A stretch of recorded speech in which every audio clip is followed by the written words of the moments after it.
Eccoci qua, ho cambiato set e vicino a me, accanto a me, ho il piacere di presentarvi Maria Pistorello della segreteria dello SPI CGIL di Vicenza. Ben ritrovata.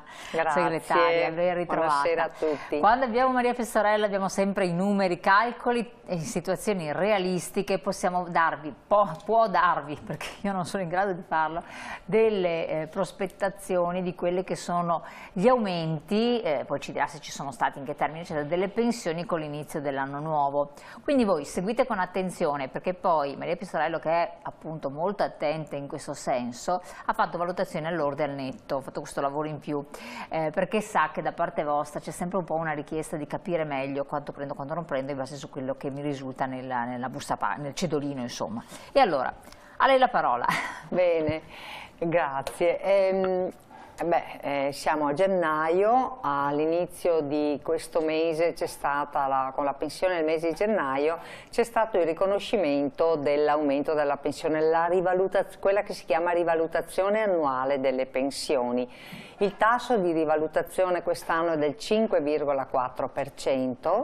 E le pensioni sono state rivalutate in questo modo, non tutte naturalmente. Da 2 anni abbiamo un sistema di rivalutazione che non supporta le pensioni in modo ottimale, ma anzi, essendo molto scaglionato, no, secondo la fascia di reddito, dà degli aumenti differenziati. Più è alta la pensione, meno è l'aumento. Noi pensiamo comunque che tutte le pensioni dovrebbero essere aumentate secondo il tasso di inflazione, poi sarà la tassazione, eventualmente il fisco che opererà la trattenuta per fascia qui di reddito, e quindi chi più prende paga di più, ma la pensione, siccome il lavoratore la lavoratrice se l'è guadagnata versando per tanti anni, minimo 40 anni, i contributi, e quindi è giusto darle la rivalutazione, che è una rivalutazione che si calcola sulla base di quella che è stata l'inflazione dell'anno precedente. Allora, sappiamo... Questo l'abbiamo del 2024, quindi, esatto. Qua dice 5,4%, che era quello che stava dicendo prima, certo, con aliquote decrescenti. Esatto, e questo infatti fino a 2.200 euro, che sono 4 volte il trattamento minimo, l'aumento è stato del 5,4 e dopo a scalare sempre meno. Il tasso è stato calcolato in base al tasso di inflazione dell'anno precedente. L'anno scorso, sappiamo, anche a causa dell'aumento dell'energia, quanti soldi, quanto ci è costato fare la spesa. Noi diciamo anche sempre che questo sistema non va a coprire quella che è l'effettiva perdita del potere d'acquisto che hanno avuto le pensioni nell'anno. Comunque questa prima diapositiva ci dice questi dati qua, quindi c'è stato un aumento anche per quanto riguarda il trattamento minimo di pensione. Quest'anno si è assestato a 598 euro ed è stato incrementato ulteriormente di 16 euro mensili, per cui quest'anno chi ha diritto all'integrazione al trattamento medio per intero avrà 614 euro. Possiamo andare anche alla diapositiva successiva, esatto. Ricordiamo che è cambiata anche il sistema di tassazione. Per quest'anno siamo passati dalle 4 aliquote precedenti a quella attuale, a 3 attuali, ma purtroppo per chi ha un reddito fino a 15.000 euro, e moltissimi pensionati, non solo nella provincia di Vicenza ma in tutto il Veneto, moltissimi pensionati sono al di sotto di questa cifra, e purtroppo di questa soglia, e purtroppo per loro non è cambiato niente, perché il 23% lo pagavano prima e continueranno a pagarlo anche Stiamo adesso. parlando sempre di pensioni. Stiamo parlando di pensioni, certamente. Per fare un esempio, facciamo anche qualche esempio. Abbiamo quindi la slide successiva. Sì, una pensione, un pensionato che ha un reddito netto, perché parliamo di netto, no? Allora, netto quello scritto in grossetto. Esattamente, il netto è la seconda colonna, ha un netto di 769 euro e sono tantissimi i pensionati che hanno la pensione intorno a questa cifra. Quindi è la seconda, quindi la prima vediamo proprio quello 567, vabbè, 769, quindi la seconda cifra in alto della seconda colonna. Esatto. Qui vuol dire un lordo di 843. Esattamente, ha avuto di aumento per la rivalutazione delle pensioni 43 euro, che però al netto sono 30 euro di aumento, quindi si troverà, dovrebbe trovarsi nella pensione, avrebbe dovuto trovarsi nella pensione del mese di gennaio 30 euro in più. Poi andiamo a chi ha 900 euro di pensione nette, no? Quindi nel lordo avrà, avrà un aumento lordo di 54 euro, quindi 909 di pensione netta, avrà un aumento di 54 euro che poi al netto sarà solo 38 euro, quindi queste sono le cifre per sa poco. Andiamo a quella che è una pensione di 1252 euro. Non stiamo parlando di pensioni alte, come vedete sono pensioni magari di un operaio che ha passato tutta la vita a lavorare in fabbrica, allora che ha un lordo di 1.500, che però al netto l'anno scorso era di 1.250 circa.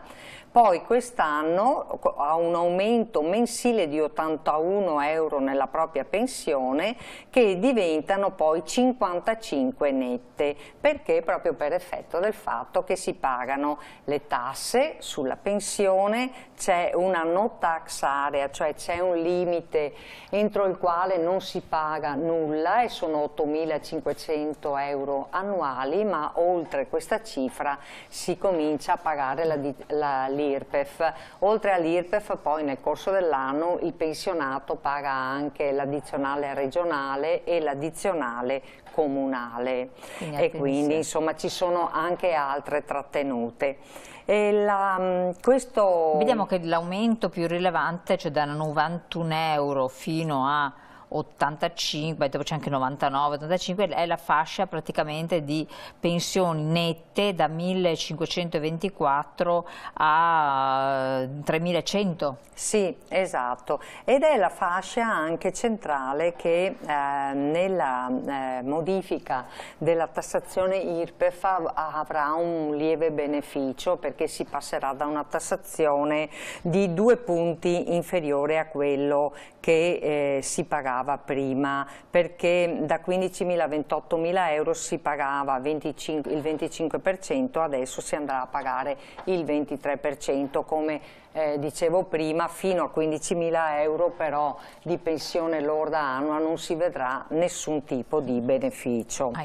E quello che ci dispiace come sindacato pensionati è comunque che anche quest'anno, l'anno scorso ma ulteriormente anche quest'anno, lo Stato va a prelevare soldi, a trattenersi soldi dalle pensioni, con una modifica che c'è stata nella previdenza per chi deve andare ancora in pensione, magari adesso lo dirò così a titolo, ma soprattutto per il fatto che non si fa più la rivalutazione a fasce, a scaglioni. Questo ha portato un risparmio naturalmente da parte delle casse dello Stato e parliamo di alcuni miliardi. Noi infatti siamo scesi in piazza non a caso anche il mese scorso a dire basta considerare le pensioni come un bancomat a cui ricorrere quando si ha bisogno, insomma, di recuperare dei soldi dopo da spendere in altre cose, perché pensiamo che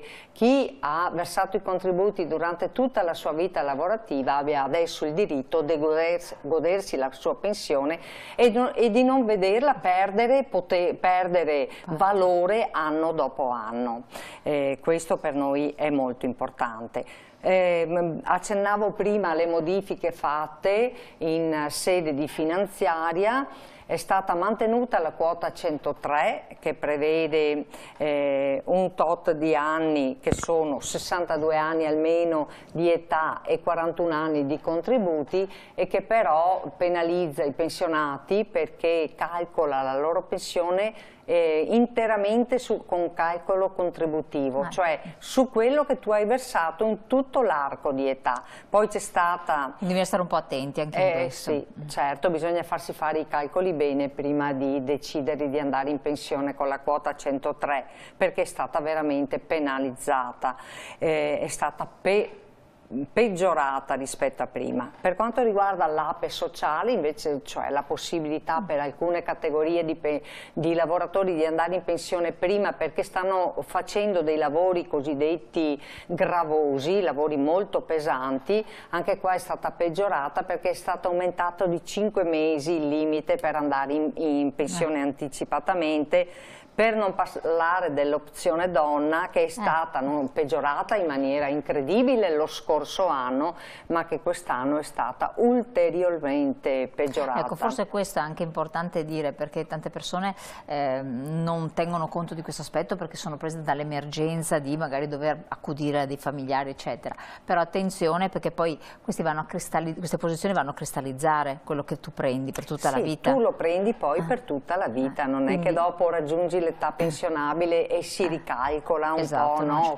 Sia quota 103 che anche, non so, opzione donna oppure l'APE, giusto? Quindi questo è molto importante ricordarlo. Sì. Esatto, bisogna ricordarlo infatti, perché bisogna ricordare anche un'altra cosa importante, la speranza di vita, no?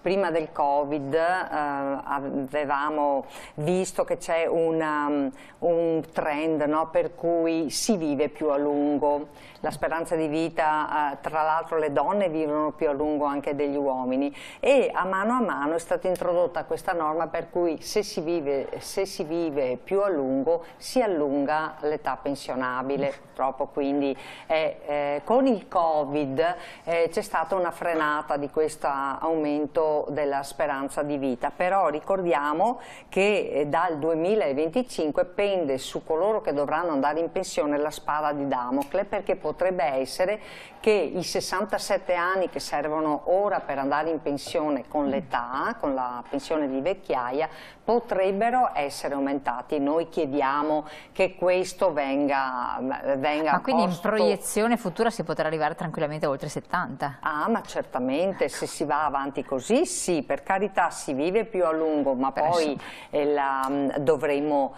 noi chiediamo che si decida una volta per tutti chi lavora adesso, anche i giovani che lavorano adesso, dovrebbero sapere con esattezza: ma io quanti anni di contributi dovrò versare per avere diritto alla pensione? Bisognerebbe porre un punto su questa questione in modo che ci sia la certezza di quando si andrà. Abbiamo visto in questi anni che i provvedimenti poi del domani non v'è certezza. Vanno sempre a modificare in corsa, no? Per cui un lavoratore che ha cominciato la sua attività lavorativa 20 anni fa aveva delle prospettive di date per andare in pensione e poi sono state completamente disattese, e quel che è brutto è che sono state peggiorate, perché se fossero migliorate ben vengano, no? Un'accetta il sacrificio. Esattamente.